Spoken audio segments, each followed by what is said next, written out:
Hello, so yeah, as you can see, my 15 Pro Max has actually seen better days, right? As you can see, back glass is shattered, so I actually had to get one of those protective glasses too. As you can see, the camera side is actually shattered. If you saw me on the street, you would probably say, oh, there's an iPhone 16, we have the 17, and even 18 we're still looking at. Why don't you just upgrade since your phone is in this condition? Why holding on to this phone at this particular point? And honestly, it's actually a fair question, right? We are in 2026. The new phones are actually incredible. They have all new AI stuff. Some of them actually have crazy zooms and stuff, like newer technologies and all that, new better processors. But despite the cracks and other issues, I'm actually still sticking with my 15 Pro Max in 2026. And I want to talk about why.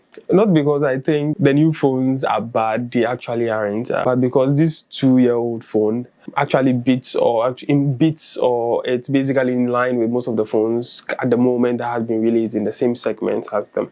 And this phone is actually surprisingly good when it comes to some of the things when you compare them to the newer phones like the 17, the 16 and the 15 Pro.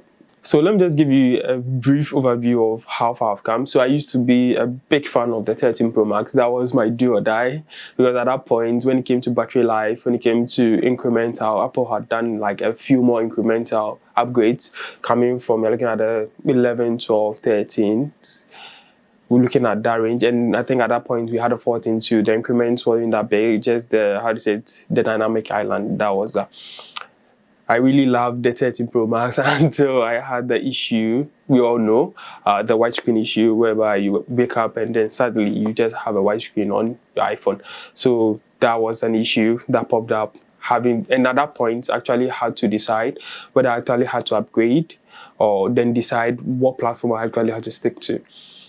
So I decided to upgrade. At that point, we have the 14, the 15 Pro Max was there, and I think the 16 Pro Max was just around the corner to be released. But looking at the incremental differences between the 14 and the 15, the only difference at that point was the Type-C.